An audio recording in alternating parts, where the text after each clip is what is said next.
Donc nous voilà arrivés à la phase 2 de la construction du requin. Je vais revenir dans la vue axiale gauche en appuyant sur le bouton L qui me permet de venir directement sur la vue gauche. Z va me permettre de zoomer. Ah, ça doit être la vue face où je l'ai construit. Raté.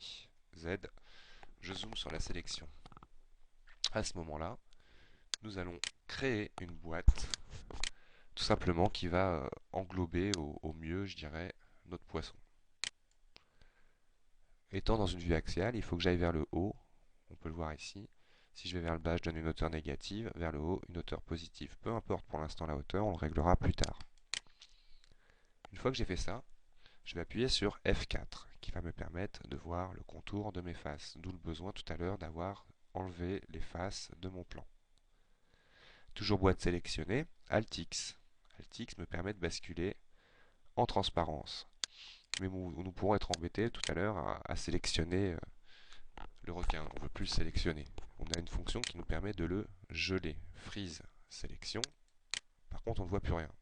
Donc je vais tout dégeler. Unfreeze all. Le sélectionner. Aller dans les propriétés de cet objet. Ah, le clic droit commence à merder. Object Properties. Et je décoche Show Frozen in Gray. Afficher objet gelé en gris. Je le décoche. Comme ça, quand je le gèle, hop, il n'est plus sélectionnable, mais visible. Je sélectionne ma boîte. Là, je vais lui donner une division qui va me permettre de pouvoir éditer ma boîte par rapport à mon image, avec en longueur 2 segments, en hauteur 2 segments, dans 5 segments, et là, donc c'était en longueur, largeur, et en hauteur 2 segments. À partir de là, je suis paré à modéliser le corps de mon requin dans cette vue face. Normalement, j'aurais dû la faire dans la vue gauche, mais c'est pareil. Clic droit, je convertis ma boîte en poly éditable. Ce qui me donne accès tout simplement au poly éditable, qui me donne accès donc à tous les sous-objets. Donc là, je suis en mode objet, mode sous-objet du poly éditable. En sous-objet sommet, je vais déjà commencer à placer correctement les lignes qui vont me servir à faire ensuite les ailerons et les nageoires. Par exemple, celui-là ira à la fin pour la queue, et ici jusque là-bas. On voit bien que je fais un rectangle de sélection qui me permet de déplacer comme ça tout sur un axe. On évite ce genre de choses pour l'instant. À partir de là, maintenant toujours en faisant bien un rectangle de sélection, car regardons en perspective, nous avons bien 3 sommets, vu que c'est une boîte en hauteur. Donc si je fais un simple clic, erreur à ne pas faire, c'est-à-dire si je fais ça, je casse l'alignement de ces sommets, qui pour l'instant m'est bénéfique. Le détourage commence. Petit à petit, je viens détourer, comme dans un logiciel de retouche photo, tous les petits points pour faire mon poisson. Alors là, on peut voir que toute la ligne médiane n'est pas forcément très bien passée. Je vais la remonter au milieu pour qu'elle soit à peu près au milieu de la nageoire ici. Donc lui, du coup, je le rabats par là. Lui, on peut le mettre comme ça. Là, je remonte. Hop. On avance tranquillement mais sûrement. Et voilà. Ici, la tête, ça va être une autre histoire. Nous allons donner le galbe de notre tête en déplaçant un petit peu les sommets. Ici, je vais essayer d'être à peu près aligné. Voilà. En perspective, ça me donne ça. Je vais rejoindre ici les sommets par la fonction clic droit quand il veut. Couper. En partant bien du sommet, là on est sur la ligne, surface, sommet. Un clic et je rejoins le sommet en bas pour avoir toujours une facilité de modélisation. À ce moment-là, on peut voir notre poisson est un peu large, en imaginant surtout que là, ça ne sera qu'une moitié. Objet sélectionné, mais je suis sorti du sous-objet en cliquant tout simplement dans le sous-objet actif pour aller chercher un modificateur FFD. Et je vais prendre un FFD 3 par 3 par 3, qui va me permettre déjà de donner en vue de dessus, top, un galbe. F3 va me permettre de bien comprendre ce qui se passe. On sait qu'ici, comme tout à l'heure on l'a placé au niveau de notre repère, que la croix là, ici c'est l'avant de mon poisson.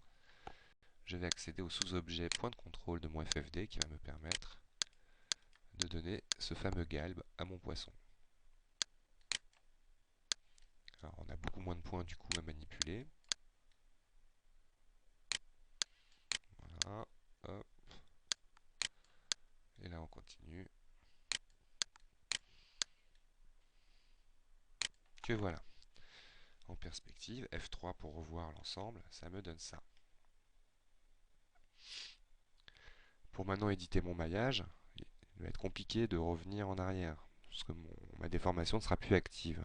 Clic droit, je reconvertis en Editable Poly, polyéditable, mon objet. Comme ça, en fait, les réglages effectués avec le FFD sont pris en compte dans le maillage. Que voilà. Ensuite, c'est de la modélisation pure. Nous allons commencer donc à attaquer la modélisation du poisson. Pour cela, d'abord, nous allons utiliser en vue de dessus, avec la sélection capture activée, en polygone, je vais sélectionner toutes les faces qui seront au centre, la future couture que l'on appelle de mon poisson. Je vérifie bien, toutes les faces sont sélectionnées, Supr au clavier pour les supprimer. On ne garde qu'une moitié. Je vais commencer à donner aussi une apparence un peu moins linéaire. Donc je prends par exemple ces deux sommets que je descends. C'est de là que je remonte. Ces sommets, pardon, segment A. Là on peut voir ici un problème. Vous voyez, ma soudure s'est faite de mauvaise manière. Donc en mode sommet, je vais sélectionner ici. Et je vois bien deux sommets de sélectionner.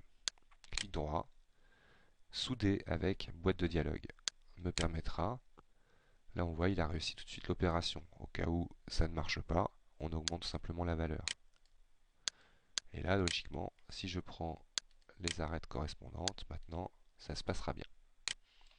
Voilà, on va prendre aussi les arêtes médianes qui vont permettre de donner ce galbe à mon poisson.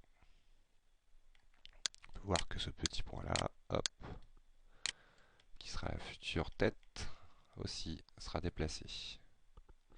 Bien vérifier dans la vue face que mon détourage est toujours correct. Je suis plus ou moins bien. On va utiliser maintenant l'outil section rapide qui marche beaucoup mieux quand on n'est pas dans un sous-objet activé. Kick slice.